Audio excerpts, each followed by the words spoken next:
जय हिंद दोस्तों। Google classes के यूट्यूब चैनल में आपका स्वागत है और मैं हूं दीवान सर। तो आपको नाइन्थ क्लास के इंग्लिश के क्वेश्चन आंसर जो ऑब्जेक्टिव टाइप के हैं तो वो मैं आपको करा दे रहा हूं, जिससे आप देख लीजिएगा कितना सही है और कितना गलत है। तो पहला क्वेश्चन है द लिटिल बॉय वॉज, तो डी आंसर होगा शॉर्ट टेम्पर्ड।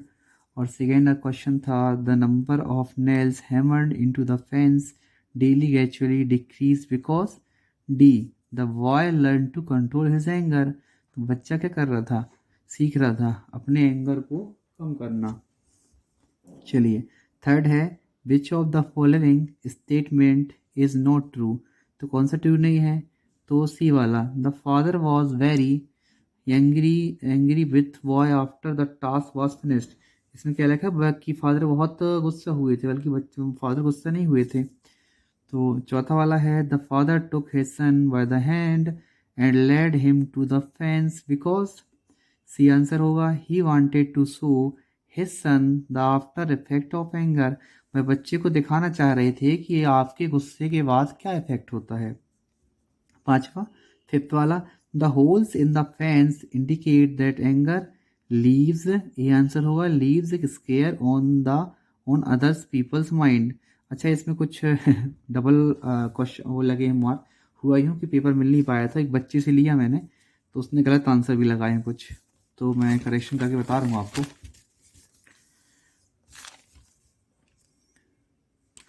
तो क्वेश्चन नंबर 2 है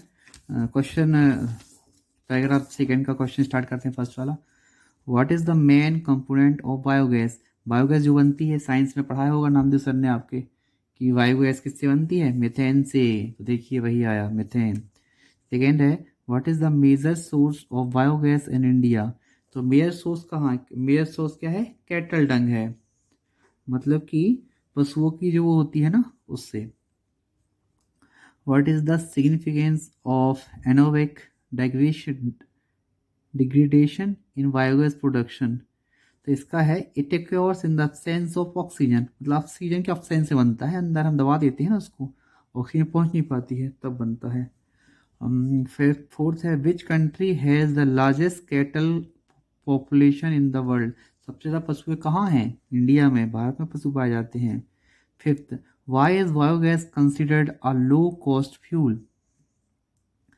सी आंसर होगा it utilize waste material. Question number 3 ये आप पढ़ेंगे अच्छे से तो आपको समझ में आएगा। इसका टाइटल होगा इम्पोर्टेंस ऑफ एजुकेशन, क्योंकि इसमें पूरा एजुकेशन के बारे में बताया गया है। Question number 7 the bread was placed blank the table. देखिए ब्रेड टेबल के ऊपर रखा हुआ है, तो जब ऊपर की बात आती है, कोई चीज़ ऊपर रखी रहती है तो हम किसका यूज़ करते हैं, ऑन का। There is not blanks water in the pool. Same question 10th class में भी आया था, एन का यूज़। अच्छा नहीं, चेंज था थोड़ा सा वो। There is not blanks water in the pool. तो देखिए वाटर को क्या कर सकते हैं, क्या हम उसको गिन सकते हैं, नहीं गिन सकते, इसलिए क्या आएगा, मच आएगा। C health is blanks than wealth, तो देन यदि यूज होता है तो सेकेंड डिग्री आती है तो बेटर आएगा, good better best. D he wanted to blanks in engineer, तो टू के साथ फर्स्ट डिग्री आती है, फर्स्ट क्रिया वो आती है फॉर्म क्रिया का, तो भी कम आएगा। ई वाला question she blank she works hard she will fail unless she works hard she will fail. यदि वह अच्छा हार्ड वर्क नहीं करेगा तो वह फेल हो जाएगी, सी की बात कर रहे हैं। Belongs blanks you taken my pen have you taken my pen. चलिए क्वेश्चन नंबर 8, क्वेश्चन नंबर 8 मैंने बना के रखा था the train was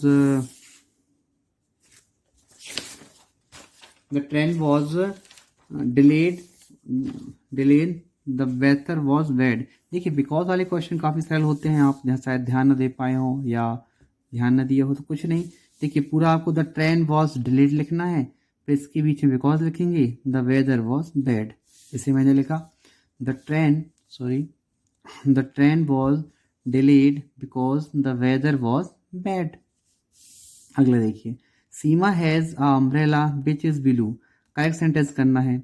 Seema has umbrella which is blue.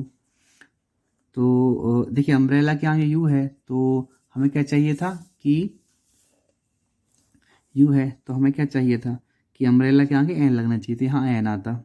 चलिए फिर Harish played football with his friend, change into present perfect tense.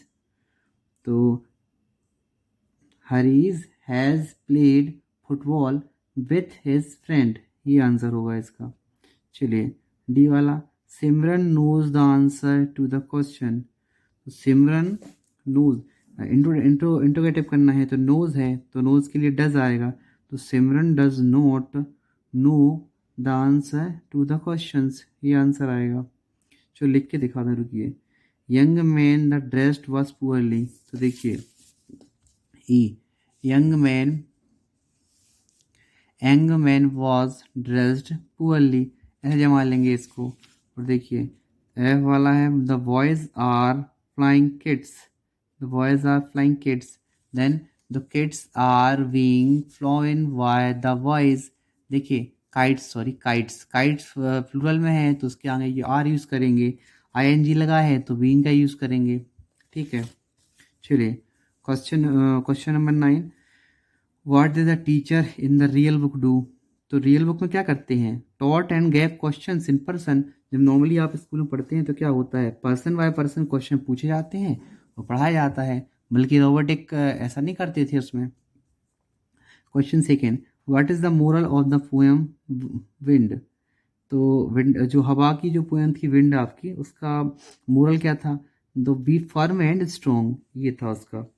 Third वाला, what is a bliss for the poet in the poem rain on the roof, इसका होगा D, lying on the bed in the joyful mood.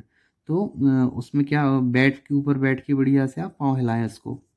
चौथा, fourth, what does the lesson a truly beautiful mind speak about. तो इसका होगा C, the life of the greatest scientist Einstein. चलिए question number 10, पहला है, from which lesson the above passage has been taken. तो ये passage किससे लिया गया है, माई चाइल्डहुड से। बी वाला, Abdul Kalam earn money by selling. Abdul Kalam पैसे कैसे कमाते थे, तो वो टर्मिट सीड्स को, जो पेपर था एक टर्मिट सीड्स थे ना उसको, सॉरी टर्मिट सीड्स को बेचा करते थे।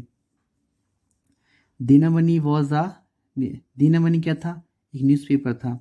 चलिए बी वाला है इसी का, तो फर्स्ट वाला, which sound is the poet listening to. तो पोएट कौन से साउंड को लिसन करता है, साउंड ऑफ रैन को। The sound reminds the poet of his mother. जो साउंड बार बार पोएट के पास आता है तो वह किसकी याद दिलाता है उसको, रिमाइंड्स मतलब याद दिलाना, हिज मदर, उसकी माँ की। Which word in extras means the ability to remember thing. Ability मतलब योग्यता, रिमेंबर मतलब याद करना। तो याद रखने की योग्यता क्या है, मेमोरी है ना जो उसमें सेव होती है। चलिए इतने क्वेश्चन थे, मैंने सॉल्व करा दिए हैं।